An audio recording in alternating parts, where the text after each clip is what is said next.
Hello everyone. Welcome to the Passive Income League. 15 biggest mistakes you must avoid when selling on Amazon. There is no denying e-commerce has transformed the way people shop and do business. The COVID-19 pandemic has further accelerated this and brought forward the e-commerce boom by at least 5 years. Amazon is no different, with net sales increased 40% to $88.9 billion in the second quarter, compared with $63.4 billion in second quarter 2019. Selling on Amazon is a dream business for some people, but people that are new to the e-commerce world often end up leaving with a sour taste in their mouths. There are many mistakes and traps that one can fall into when selling on Amazon. It is best to do some research and get a proper idea of what not to do when you start your e-commerce journey as an Amazon seller. To help you out, we have made a list of 15 big mistakes that you should avoid when selling on Amazon. Let's get started. Mistake 1: Not doing proper product research. One of the most important aspects of selling on Amazon is picking the right products. This is a mistake that many new sellers make, where they choose a product that is too saturated with competition and ends up not doing very well. In some cases, new sellers even create a bundle that people just don't want. It is always important to do your homework and get a second opinion about what you are thinking. Make sure to also check for trademarks and patents when selecting a product. Mistake 2: Underestimating how much money you actually need. As opposed to popular belief, selling on Amazon is a long-term investment. Many gurus make it out to be this business where you can be successful overnight. This leads new sellers to think of it as a get-rich-quick scheme, when the reality could not be farther from this. Realistically speaking, you need to have at least $5,000 to launch your Amazon business. This is to cover costs for things like product samples, inventory, quality inspections, barcodes, shipping, customs, product photography, Amazon fees, PPC advertising, etc. You need to think of it as something that is going to give you a return over time. Mistake 3: Spend some time reading the TOS. Terms of service are the most important thing when it comes to using a digital platform to conduct business. There are several rules and regulations that you must abide by as a seller. If you violate any of the TOS of Amazon, you can face some very damaging consequences and even get banned from the platform. When the survival of your e-commerce journey depends on you being able to sell on Amazon, make sure to put in the time and effort to understand how it works and what not to do. Mistake 4: Picking the wrong account type. This is another mistake that is common among new Amazon sellers. There are two types of accounts that you can register for as a seller: individual and professional. Both have their advantages according to the type of selling that you are doing. If you are selling products in bulk, then you should go for a pro account because you will end up having to pay less in fees. If you are planning on selling fewer than 40 items per month, then you should go for an individual account. Think long-term and avoid registering the wrong kind of account. Switching accounts later can be a bit cumbersome, especially once you start selling. Amazon will ask you to produce various verification documents, and if the details on the account and verification documents don't match, your account could get suspended. This will impact your sales and profits dramatically. Mistake 5: Clash with Amazon. This is a common mistake that new sellers make, and it is a big no-no. Do not try to square off with Amazon. The simple reason is that you will never win this battle. It can be frustrating dealing with policy changes and changes in fees, etc. Just bear with it. If you try to butt heads with Amazon, then you'll end up in a worse place than where you started. It sounds depressing, I know, but it is something that you, as a new seller, need to keep in mind at all times. Mistake 6: Playing by old rules. If you have experience in e-commerce but are new to Amazon, then you need to understand that the same rules as other platforms don't apply here.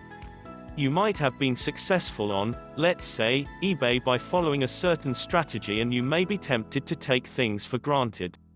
Please don't fall in the trap of thinking that doing the same thing will help you on Amazon. This is definitely not the case. Whilst some of the principles around product design and customer orientation are transferable, I highly recommend taking the time to learn about the nuances of Amazon. Put in some serious time and energy to understand and learn about what works and doesn't work when selling on Amazon. Avoid relying on strategies that work for you on other platforms.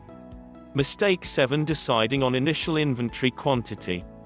This specifically is a huge pain point among new sellers. Understandably, you are going to need some time to figure out how much stock you want to have in your inventory. You need to make sure that the stock that you have does not set you back financially. The biggest mistake that new sellers make on Amazon is that they either have too little stock or they have too much. It is important to start slow in the early stages and gradually increase your stock levels from there. Most suppliers will also have an MOQ, minimum order quantity. A good number to test the market is between 200 to 300 units, and if you are selling really well in the first few weeks, create a replenishment inventory order of a larger order quantity with your supplier straight away. As mentioned in point 2 above, it is important to have cash in hand because you need to be able to reinvest in inventory quickly to avoid hurting your sales. Mistake 8: not knowing when to replenish inventory. Related to the previous point, being out of stock is the biggest enemy of new sellers. It can also be frustrating for customers as they were interested in buying your product, and it can put a huge dent on your sales velocity rating. New sellers especially tend to mismanage their inventory. The best way to avoid this problem is to stay proactive and ahead of the curve at all times. Don't worry if it happens to you, it happens to the best of sellers. Look at your sales reports and try and get a weekly average, then try and forecast how many more weeks of sales you can sustain with your current inventory levels. This will help you decide when to reorder and the number of units to reorder. It is important to factor in shipping and Amazon restocking timeframes. Use the Amazon Stock Alert feature or software tools like Helium 10 to monitor your inventory level. This will help you keep on top of your inventory management and ensure you keep restocking your products with the right amount of units. Mistake 9: not asking for reviews. It's important to think about it from a customer's perspective. More reviews mean more credibility. A successful Amazon business is highly reliant on good reviews, and it can be a challenge getting reviews, especially your first few reviews. Amazon is very strict about its review policy, and review manipulation by asking family and friends to post reviews or incentivizing reviews is a big no-no. You can get your account banned for review manipulation. Having said that, there are legitimate ways you can request for reviews, such as the Amazon Early Reviewers program, or you can go to your customer orders and request for reviews manually. Product insert cards are another way of increasing your chances of getting reviews. However, it's important not to provide any monetary benefits and keep it neutral. Mistake 10: not having a pricing strategy. Another mistake new sellers tend to make on Amazon is they often set a price for their product and rarely update it.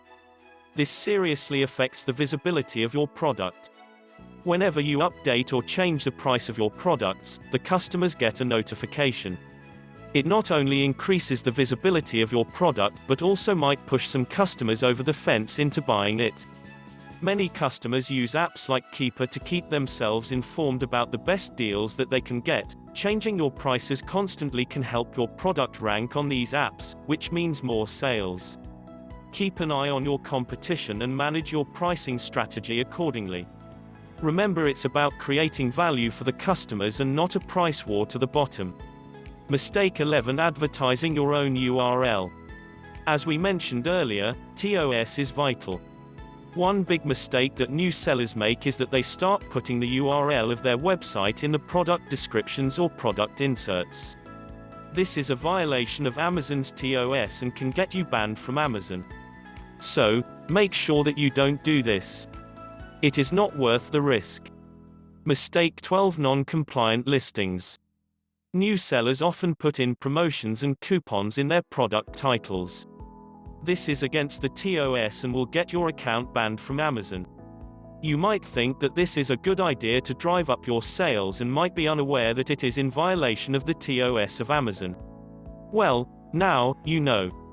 So, avoid putting promotions in the titles of your products. It is not worth it. Mistake 13: PPC advertising and cost management mistakes. Spend a lot of time learning about PPC by downloading your targeting and search term reports. Spend the time to understand key metrics like ACOS, center, customer search terms, etc. Try to get profitable within your budget. A good target PPC ACOS is between the 10 to 30% mark, and try to bring your ACOS to this range. 10% is ideal. This is what highly optimized PPC campaigns achieve. It's important not to delegate these very important tasks early. There are some great software tools like Jungle Scout or Helium 10 that can help you optimize your PPC keywords. Prepare for the possibility that what you thought was right might be very wrong, and you don't need to buy into every whiz-bang new AMZ software. Mistake 14: poor service. Amazon's philosophy is all about putting the customer first. You need to make sure that you put your best foot forward when dealing with potential customers. New sellers often discount this part of e-commerce. Don't take too long to reply to queries from customers, as they might lose interest by the time you get back to them. Amazon also has a requirement that all customer messages must be responded to within 24 hours. Don't assume that the customer read the product description. Be patient with them, and answer their questions instead of referring them to the description. Don't ever argue or get upset with potential buyers. All of these are mistakes that new sellers make, so avoid them. Mistake 15: shipping prices. This is probably more applicable to sellers selling using fulfillment by merchant (FBM). Low cost of shipping can make you stand out. One of the biggest mistakes that new sellers make is that they keep the price of shipping too high. While customers usually are okay with paying shipping costs, but if the shipping cost is 20 to 30% of the cost of the item, they are going to move on to another seller. So, make sure that your shipping price is reasonable. Try to figure out a selling price that will provide you with a good margin, and try to keep the cost of shipping as low as possible. I know that it can be overwhelming at the start to keep all these things in mind. But the goal here is to set yourself up for success and form good selling habits on Amazon right from the start. With time and experience, it will all become easy to handle. The main thing here is to start off on the right path. We hope that this list helps you on your e-commerce journey of Amazon. Best of luck.